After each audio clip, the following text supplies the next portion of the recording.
வக்கீல் கேட்கறதுக்கு முன்னாடியே பாக்யா சொல்றாங்க, என் அத்தை இந்த மாதிரிலாம் செஞ்சிருக்க மாட்டாங்க. எனக்கு 100% நல்லா தெரியும். யுவர் ஆனர், இந்த ஈஸ்வரிக்கும் இந்த பாக்யலட்சுமிக்கும் உண்டான பாண்ட இந்த கோர்ட்டு தெரிஞ்சுக்கணும்னு ஒரே ஒரு காரணத்துக்காண்டி தான் நான் இவங்களை விசாரிச்சேன். எல்லாருக்கும் தெரிஞ்சிருக்கும், கோபிநாத் பாக்யலட்சுமிய விவாகரத்து பண்ணதுக்கு அப்புறமும் இந்த 2 பேர் பாண்டிங்கும் நல்லா இருந்திருக்கு. 2 நிமிஷம் முடியும் பாக்யாவை மருமகளா ஏத்துக்கிறாங்க. ஆனா ராதிகாவை மருமகளா ஈஸ்வரியால ஏத்துக்க முடியல. அதனாலதான் இந்த கொலைய இவங்க பண்ணிருக்காங்க. பாக்யா சொல்றாங்க, அப்படிலாம் இல்லங்க, நீங்க போலாம். யுவர் ஆனர், ராதிகாவோட ஹஸ்பண்ட் கோபிநாத்த நீங்க விசாரிக்க அனுமதி கொடுக்கணும். ப்ரொசீட். 3 முறை கோபிநாத்னு சொல்றாங்க. உங்க அம்மா மேல வச்சிருக்க இந்த குற்றச்சாட்டை பத்தி நீங்க என்ன நினைக்கிறீங்க? உங்க அம்மா ராதிகாவை தள்ளி விட்டு கொலை முயற்சி பண்ணிருக்காங்க. அதுல உங்க குழந்தை இறந்து போயிடுச்சு. அத பத்தி என்ன சொல்லணும்னு நினைக்கிறீங்க? கோபி சொல்றாரு, குழந்தை இல்லாம போனது கஷ்டம்தான் கோபி, நான் அத பத்தி கேட்கல. உங்க அம்மா ராதிகாவை தள்ளி விட்டுருக்காங்க, அத பத்தி நீங்க என்ன நினைக்கிறீங்க? கோபி சொல்றாரு, அது எனக்கு ஒண்ணும் தெரியாது, நான் அதை பார்க்கல. இந்த சம்பவம் நடக்கும்போது நான் வீட்லயே இல்ல. ஓ, அப்படி ஒரு இன்சிடென்ட் நடந்திருக்கு அப்படிதானே? கோபி சொல்றாரு, அத பத்தி எனக்கு தெரியாது. கோபி, உங்க அம்மா ராதிகாவை தள்ளி விட்டுருக்காங்க அப்படிதானே சொல்ல வரீங்க? கோபி சொல்றாரு, எனக்கு ஒண்ணும் தெரியாது. விடுங்க கோபி, உங்க அம்மா ராதிகாவுக்கு அந்த குழந்தை வேண்டான்னு உங்ககிட்ட பல ட்ரிப் சொல்லியிருக்காங்க, ரைட்? கோபி சொல்றாரு, என் மேல உள்ள பாசத்துல அக்கறை இல்ல, இந்த வயசுல வேண்டான்னு சொன்னாங்க.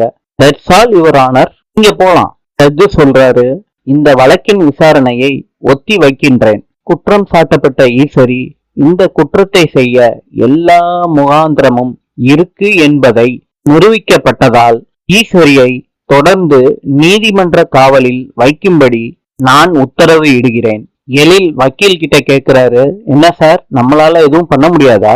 வக்கீல் சொல்றாரு, அவங்க கிட்ட நேரடி சாட்சி இருக்கு, எதுவும் இல்லாம உங்க அப்பா கோபிநாத் அவங்க பக்கம்தான் சப்போர்ட் பண்றாரு. எழில் சொல்றாரு, மனுஷனா அவரு கொஞ்சம் கூட யோசிக்க மாட்டாரா? பாட்டிய வீட்டை விட்டு அனுப்புன அன்னைக்கே அவரை 2ல 1 பார்த்திருக்கணும். விட்டு வச்சோம்ல, அதுதான் நம்ம பண்ண பெரிய தப்பு. இன்னைக்கு அவருக்கு இருக்கு. செலியன் சொல்றாரு, கொஞ்சம் பேசாம இருடா. என்ன செலியா, இனிமேட்டு எப்படி பேசாம இருக்க முடியும்? பாக்யா சொல்றாங்க, அவரு என்ன வேணாலும் பண்ணிட்டு போட்டோம், அவரை கேள்வி கேட்கறதோ திருத்துறதோ நம்ம வேலை இல்ல. நம்ம இப்ப பாட்டிய மாத்திரம்தான் கவலைப்படணும், புரியுதாடா? அவ எப்படியோ வெளியே வந்துருவான்னு தான் நினைச்சேன், என் ஆசையெல்லாம் சுக்குநூறா போயிருச்சு. தாத்தா வருத்தப்படாதீங்க, பாட்டிய எப்படியாவது வெளியே கொண்டுட்டு வந்துடலாம். நான் ஈஸ்வரிய பாக்கணும்டா, அவ கூட பேசணும். தாத்தா, நான் வேற என்னமாச்சும் பண்ண முடியுதான்னு பாக்குறேன்.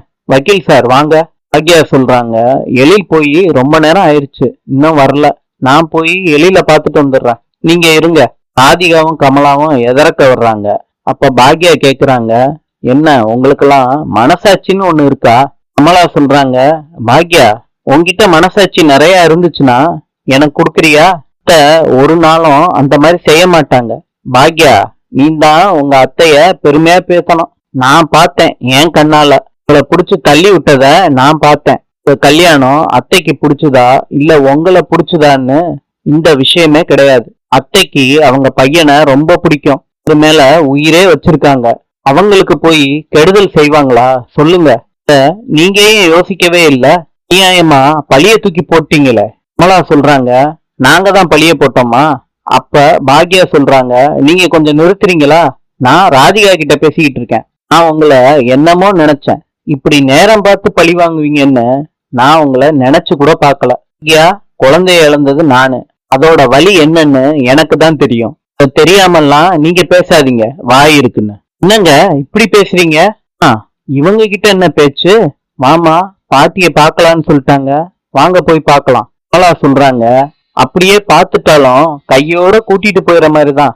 எழிலும் பாக்யாவும் நடக்கிற வழியில கோபி வர்றாரு. அப்ப எழில் கேக்குறாரு, இன்னும் என்ன பண்ணணும்னு காத்துக்கிட்டு இருக்கீங்க?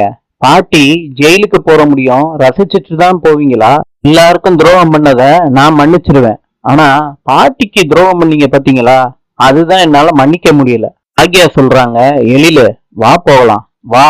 அம்மா அத்தைய பாக்கலான்னு சொல்லிட்டாங்க, வாங்க போலாம். மேடம், என் அத்தைய எப்ப பாக்கலாம்? கூப்பிடுவாங்கம்மா, இங்க வெயிட் பண்ணுங்க, நாங்க எல்லாரும் பாக்கலாம்ல?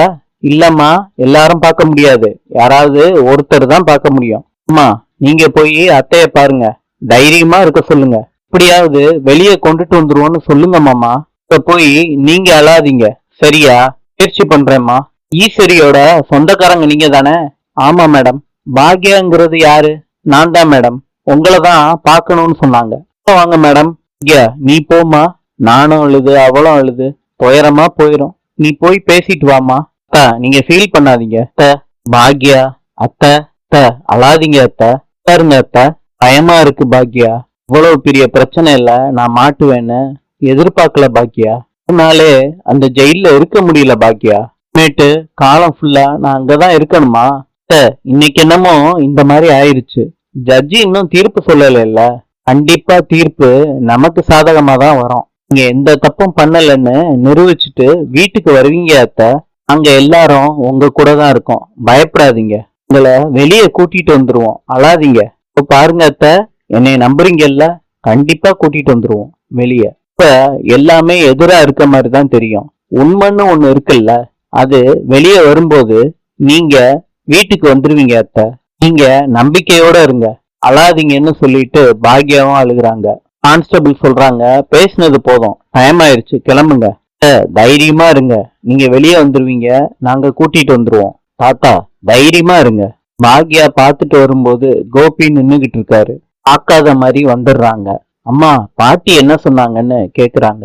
பாக்யா எல்லாத்தையும் சொல்றாங்க, ராமமூர்த்தி கிட்டையும் 2 பசங்க கிட்டையும். அம்மா போலாம் வாங்க. வீட்டுக்கு வந்துட்டாங்க ராமமூர்த்தி. அப்ப எல்லாரும் அழுகுறாங்க பாட்டிய நினைச்சு. நீயா சொல்றாங்க, பாட்டி எப்படி இருந்தாலும் வீட்டுக்கு வந்துருவாங்கன்னு நான் நினைச்சேன். உங்க யாருனாலையும் எதுவும் பண்ண முடியலையா? பண்ண வேண்டியதெல்லாம் நம்ம அப்பா நல்லா பண்ணிட்டாரு.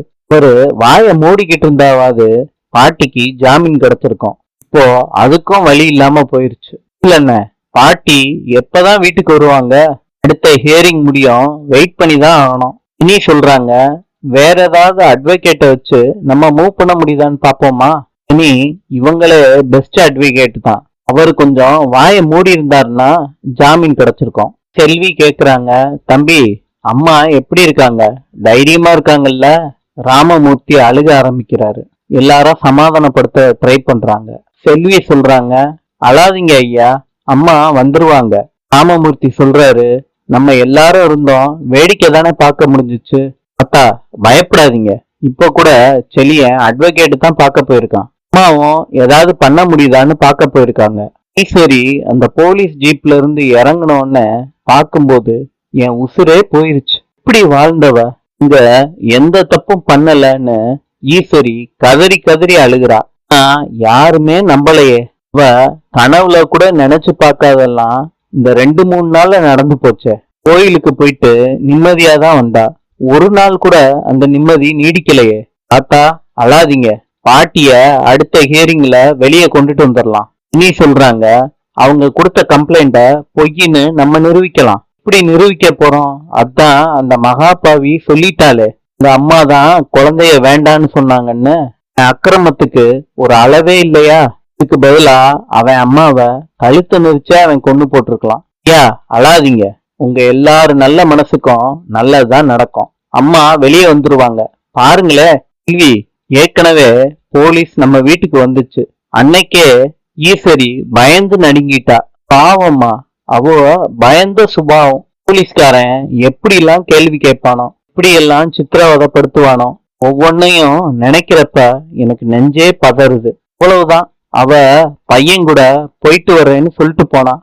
அப்படியே அவன் ஜெயிலுக்கும் அனுப்பி விட்டுட்டான் அவளை. இனிமேட்டு அவ வெளியே வரமாட்டா. ஜெயிலுக்குள்ளேயே இருந்து நடந்ததெல்லாம் நினைச்சு செத்து போறா. நினைச்சு நானும் செத்து போறேன். என்ன தாத்தா இந்த மாதிரி பேசுறீங்க? இல்ல, அப்படி ஒண்ணு நடந்துச்சு, நானும் செத்து போயிடுவேன். இத்தனை வருஷத்துல எத்தனையோ சண்டை போட்டிருக்கோம், எனக்கும் அவளுக்கும் ஒத்து போகாம இருந்திருக்கு. ஆனா அவதான் என் வாழ்க்கைன்னு இருந்துட்டேன். இல்லாட்டி நான் அவ்வளவுதான். ஈஸ்வரி இல்லாட்டி நான் ஒண்ணுமே இல்ல. நான் போய் சேர்ந்துட வேண்டியதான். இனி சொல்றாங்க, அழாதீங்க தாத்தா, உங்க உடம்புக்கு ஏதாவது ஆயிருமோன்னு எங்களுக்கு பயமா இருக்கு.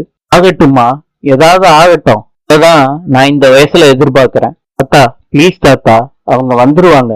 சரி, என்ன மன்னிச்சிரு, உன்னைய என்னால வெளியே கொண்டுட்டு வர முடியல. தாத்தா எப்படியாவது பாட்டிய நம்ம வெளியே கொண்டுட்டு வரோம். கேள்வி சொல்றாங்க, ஐயா நீங்க தைரியமா இருங்க. நீங்க தைரியமா இருந்தாதான் நாங்க தைரியமா இருக்க முடியும். தைரியமா, பெரிய தைரியம் அதெல்லாம் என்னை விட்டு போயிருச்சுமா. இப்ப எனக்கு பயமா இருக்கு. அடுத்த நிமிஷம் என்ன நடக்குமோன்னு திக்கு திக்குன்னு இருக்கு. வயசான காலத்துல இதெல்லாம் எதுவுமே தேவைப்படாது. பிள்ளைங்க, பேர பிள்ளைங்க சந்தோஷமா இருக்கணும்னு தான் தோணும். என்னைக்கு நாங்க சந்தோஷமா இருந்தோம்? ஒரு நாள் கவலைப்படாம இருந்திருக்கோமா? இப்படி ஒரு வாழ்க்கை தேவையா? தேவையே இல்லையே. தாத்தா ப்ளீஸ் தாத்தா, நீங்க அழுகிறத பார்த்துட்டு இனியாவும் அழுகுறா பாருங்க. ஏன் சொல்றாங்க அழாதீங்க தாத்தா ப்ளீஸ். பாக்யா தெருவுல நடந்து போய்கிட்டு இருக்காங்க, ஈஸ்வரி சொன்னதையே நினைச்சுக்கிட்டு. அப்ப பக்கத்து வீட்டுக்காரம்மா அவங்க வந்துருவாங்கல்ல, பாவம்க்கா அப்படின்னு சொல்லிட்டு போறாங்க. இன்று ஜப்பானின் நாணயம் யென். நாளை சந்திப்போம்.